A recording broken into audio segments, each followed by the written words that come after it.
Hello students, welcome to the lecture on wage and hour laws application to hotel employees, and after this lecture we will be able to learn the following objectives.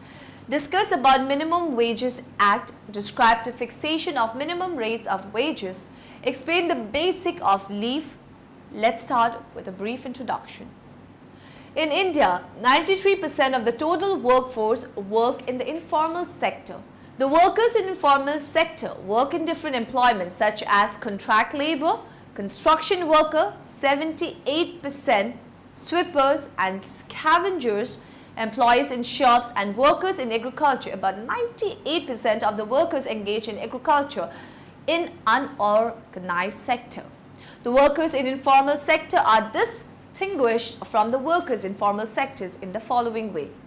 In the organized sector, activities are regulated by legislation, while that in unorganized sector are not well regulated, and workers in the organized sector are covered under social security legislation, while they do not cover the unorganized sector.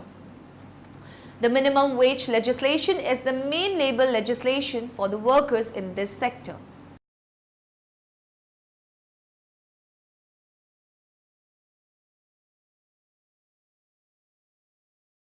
What's wrong? I can't find a job. I have been looking for almost a year. I'm sorry to hear that. The problem is that I don't have much education and I have no special skills. I might be able to help you. How? I own a business. I might have a job I can offer you. Really? There is a job that would help me improve my customers' experience with my business, so I can keep them even happier. It does not require any special skill. Would you be interested? Of course I'm interested. I would take anything at this point. There is only one problem. What is that? Because it's not a really important job, I can only afford to pay you $5 per hour. That's not a problem at all. It's a good start. I make $0 per hour at the moment. What is going on here? Nothing. I just offered him a job. For $5 per hour? Yes. You cannot do that. Why not? You have to pay him at least $7 per hour. And who are you? I am the government. And I am here to make sure you are not exploiting him. I am not exploiting anyone. I just offered him an opportunity, and he accepted. I am not forcing him to work for me. If you want him to work for you, you have to pay him at least $7 per hour. I cannot afford that. If I pay $7 per hour for this job, I am losing money. I am better off not hiring anyone at all.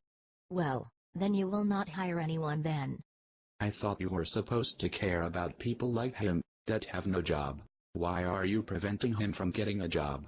I do care, but if I allow this, companies will just pay the employees whatever they want. That is not true at all. If it were true, there would not be so many people out there getting paid more than the minimum wage. Bobo, can you come here please? Yes. What do you do for a living, Bobo? I am an engineer. What would you do if your boss decided to pay you only $30,000 per year? I would quit and work for someone else. What makes you so confident that someone else will pay you more than that? I am good at what I do, and I help my employer make more money. The more money I help the company make, the more my employer is willing to pay me. Thanks, Bobo. See, a company cannot pay whatever it wants to pay because the employees will just go somewhere else to work. Well, companies could get together and decide on an amount that they will offer their employees, so the employees will have nowhere to go to get paid more. You are ignoring a very important fact. What fact is that? Companies compete with each other. If some companies decided to do this, some other company would come and offer the employees more money, so they can beat the other companies by hiring better people. Employees get paid based on how much value they bring to their company, and depending on this value, companies will compete to hire them by offering more money. The point is, a person cannot support himself by making $5 per hour. But I want the job. I do not plan to make $5 per hour forever. I see this as a stepping stone. Perhaps I can learn some skills as I work, and prove that I am a good worker. and in the future, I could move up, and get a better job within his company. Should I not have the freedom to choose how much I want to sell my services for? Do I not get a say in all of this? No, you do not. I will help you by giving you welfare. Let me get this straight. You don't want him to make money by providing a service that actually helps people. You would rather pay him not to work. Correct. And you want to pay him not to work, with money that you take from people that work. Correct. So you are taking money from people that provide a service to others, so that you can prevent other people from providing services to others. It is not fair to pay someone $5 per hour. Do you think it is better for someone to be unemployed? No, but you must pay him more. Like I said before, I cannot afford it. I would lose money. What you are doing isn't helping anyone. You are creating unemployment and preventing him from getting ahead. Think about what would happen if you did not allow cars to be sold for less than $5,000. We would end up with a lot of unsold cars, because people will not be willing to pay $5,000 for the cars that are not worth that much. The same thing is true for labor. You are creating unemployment by preventing labor that is worth less than the minimum wage from being sold. So we end up with a lot of people that have no jobs. This conversation is over. Sorry ma'am, I cannot hire you. Let us now discuss Minimum Wages Act 1948. Criteria for notification of scheduled employment. Under the provision of the Minimum Wages Act 1948, both central and state governments are appropriate governments to fix, review and revise the minimum wages of the workers employed in the scheduled employments under their respective jurisdiction.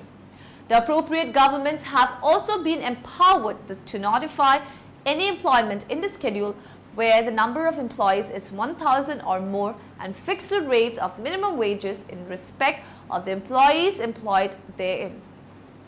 There are 45 scheduled employments in the central sphere, while in the state sphere the number of such employments is as many as 1,596. The Minimum Wages Act does not provide for any discrimination between male and female workers or different minimum wages for them. All the provisions of the Act equally apply to both male and female workers. Norms for fixation or revision of minimum wages.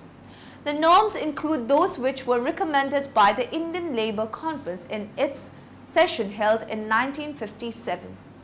3 consumption units for one earner, minimum food requirements of 2,700 calories per average Indian adult, clothing requirements of 72 yards per annum per family, rent corresponding to the minimum area providing for under government's industrial housing scheme, fuel, lighting and other miscellaneous items of expenditure to constitute 20% of the total minimum wages.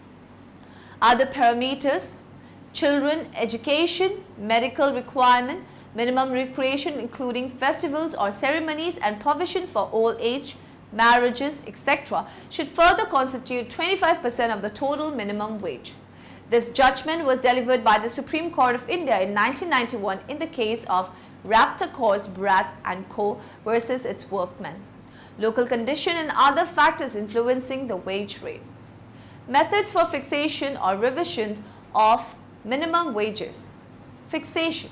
Section 3 empowers appropriate government to fix the minimum rates of wages in the scheduled employments. Revision.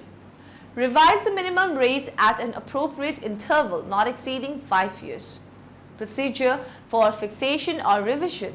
In Section 5 of the Minimum Wages Act 1948, 2 methods have been provided for fixation or revision of minimum wages. They are committee method and notification method. First, committee method. Under this method, committees and subcommittees are set up by the appropriate governments to hold inquiries and make recommendations with regard to fixation and revision of minimum wages as the case may be. Number 2, notification method. In this method, government proposals are published in the official gazette for information of the persons likely to be affected thereby and specify a date not less than 2 months from the date of the notification on which the proposal will be taken into consideration. Variable dearness allowance VDA. In order to protect the minimum wages against inflation, the central government has made provision of variable dearness allowance VDA linked to consumer price index number for industrial workers CPI-IW. As regards states, governments or union territory administration, 26 of them have made VDA as a component of minimum wages. Both central and state governments are revising the minimum wages in respect of these scheduled employments from time to time with 100% neutralization. Accordingly, VDA is revised periodically twice a year effective from 1st April and 1st October in the central sphere. Enforcement. The enforcement of the Minimum Wages Act 1948 is secured at two levels. While in the central sphere, the enforcement is secured through the inspecting officer of the Chief Labour Commissioner, Central, commonly designated as Industrial Relations Machinery CIRM. The compliance in the state sphere is ensured through the State Enforcement Machinery. National Wage Policy. Though it is desirable to have a national wage policy, it is difficult to conceive a concept of the same. The national wage policy has been discussed on many occasions in different fora. Because fixation of wages depends on a number of criteria like local condition, cost of living and payment capacity also varies from state to state and from industry to industry. It will be difficult to maintain uniformity in wages. National floor level. Minimum wage. In order to have a uniform wage structure and to reduce the disparity in minimum wages across the country, a concept of national floor level minimum wage was mooted on the basis of the recommendation of the National Commission on Rural Labour NCRL in 1991. Keeping in view the recommendation of NCRL and subsequent rises in price indices, the national floor level minimum wage was fixed at Rs 35 per day in 1996. Keeping in view the rise in consumer price index, the central government raised the national floor level minimum wage to Rs 40 per day in 1998.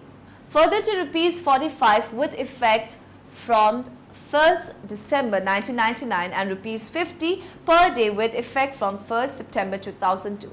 Based on the norms suggested by the working group and its acceptance by the Central Advisory Board, subsequently in its meeting held on 19 December 2003, the national floor level minimum wage was revised upwards to Rs 66 per day with effect from 1st February 2004.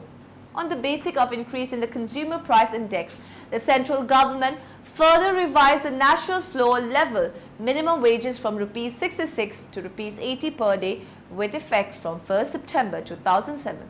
It is however clarified that the national floor level minimum wage is a non-statutory measure to ensure upward revision of minimum wages in states or UTs.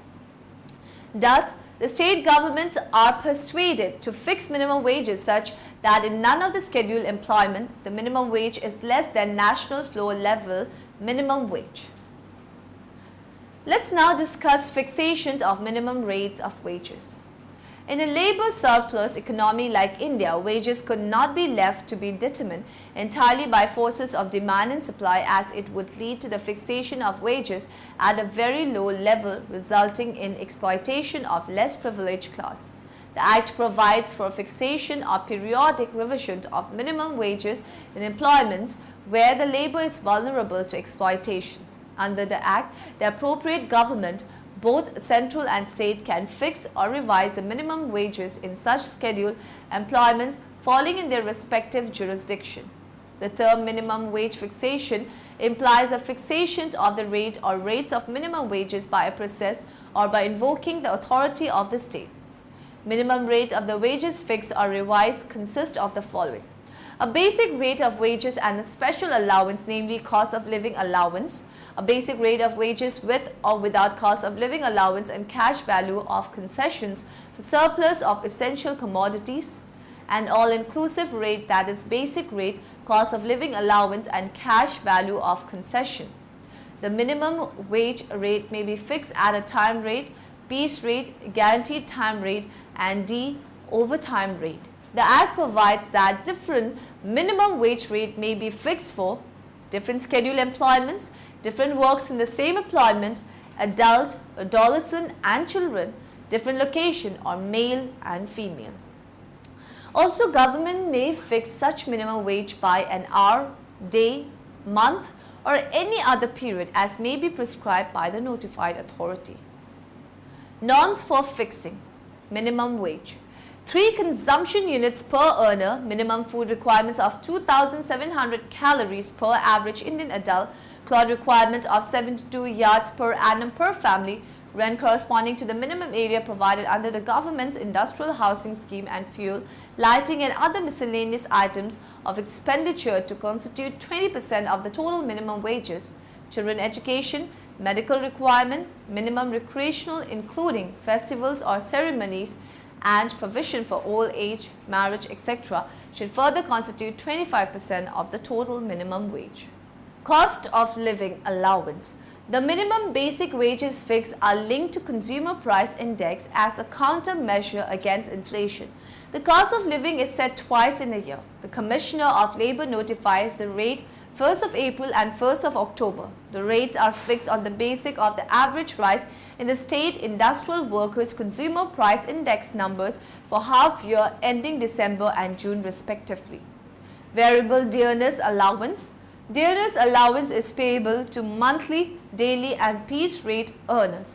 Every 6 months, the respective state governments issue the cost of living index number for each and every scheduled employment. The truth about the minimum wage.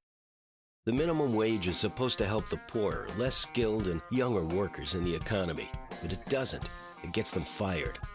Employment happens as a result of human choices. For example, let's say some kid named Jimmy knocks on your door and wants to know if you can mow your lawn. If your lawn really needs to be mowed, you might choose to employ him for $10. If he charges $20, we might still not complain. But if he charges $50, $100, $1,000, at some point that job will not be created. Jimmy will be unemployed. Why is this? It isn't because you're greedy, but simply because you value $100 more than that service being provided. In this case, your lawn being mowed. An employer has to believe that the value created by an employee is greater than his cost.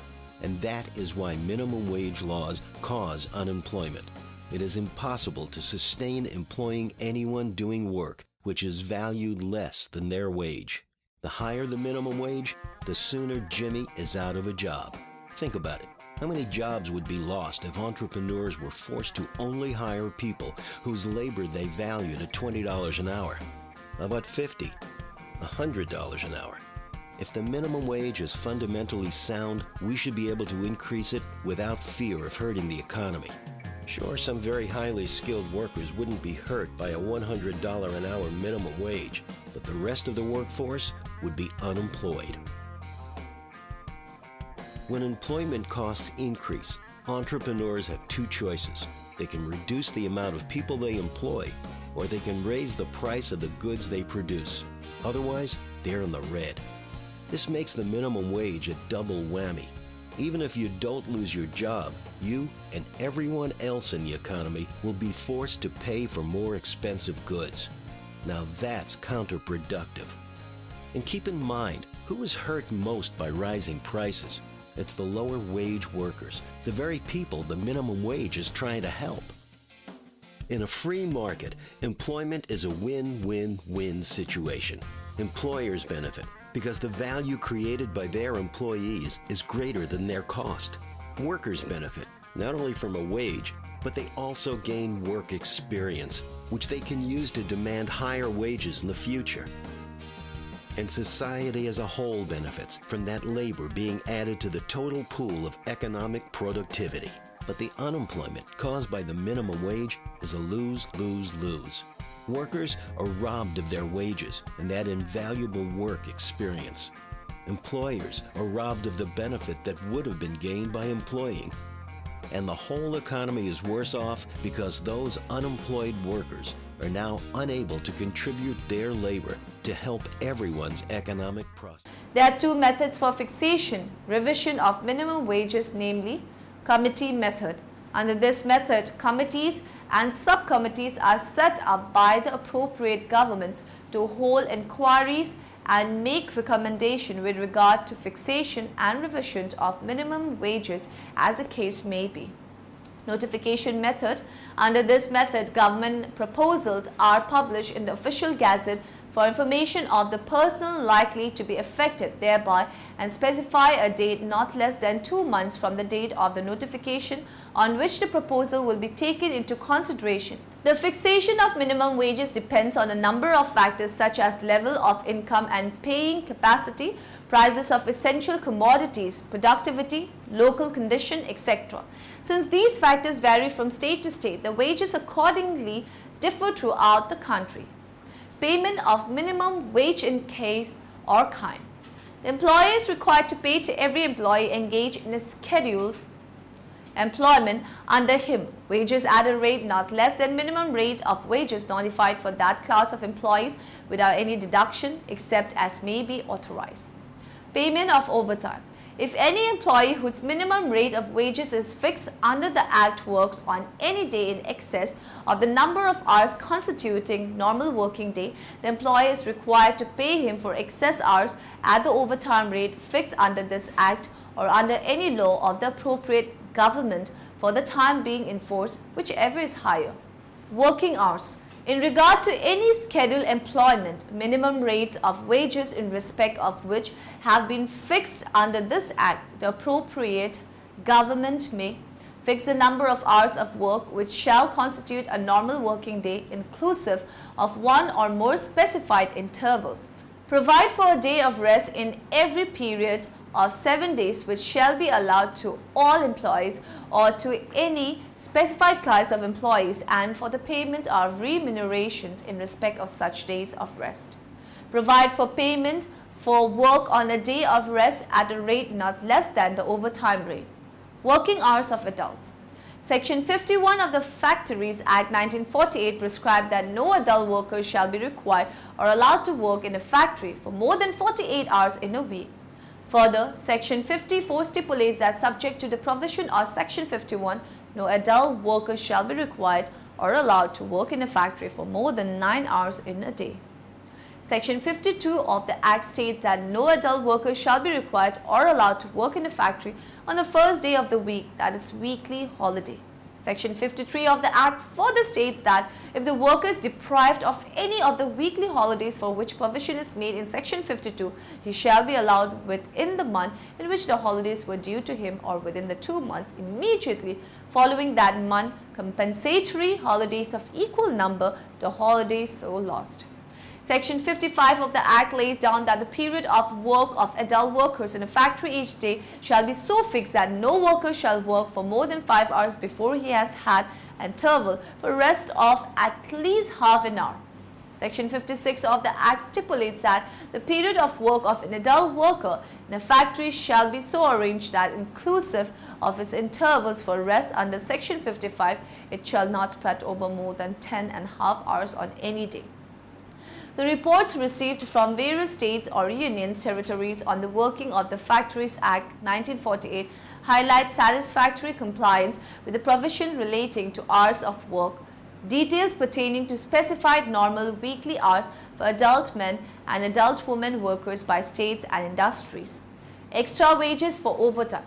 When a worker works in an employment for more than 9 hours on any day or for more than 48 hours in any week, he shall in respect of overtime work be entitled to wages. In the case of employment in agriculture, atoned and a half times the ordinary rate of wages.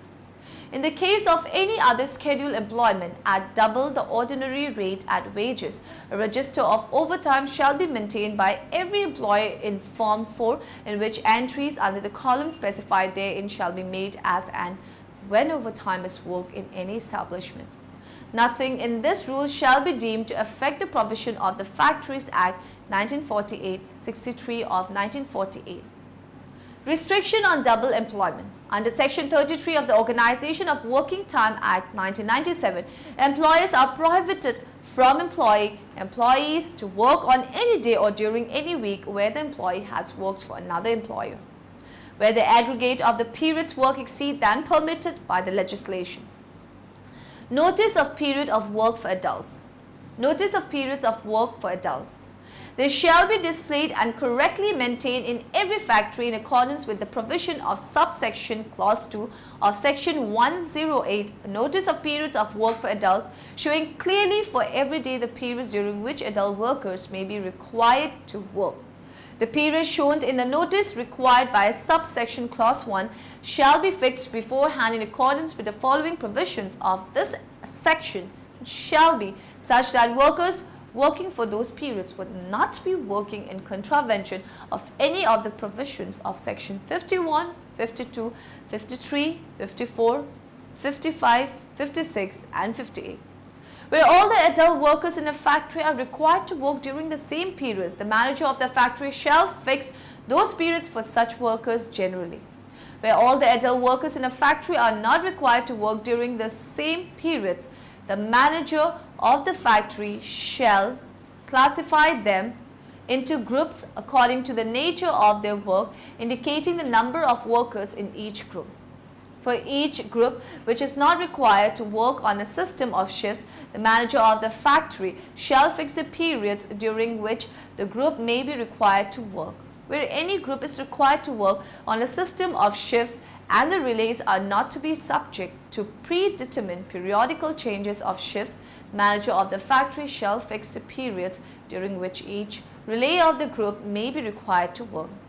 Where any group is to work on a system of shifts and the relay are to be subject to predetermined periodical changes of shifts, the manager of the factory shall draw up a scheme of shifts where under the periods during which any relay of the groups may be required to work and the relay which will be working at any time of the day shall be known for any day. The state government may prescribe forms of the notice required by subsection clause 1 and the manner in which it shall be maintained.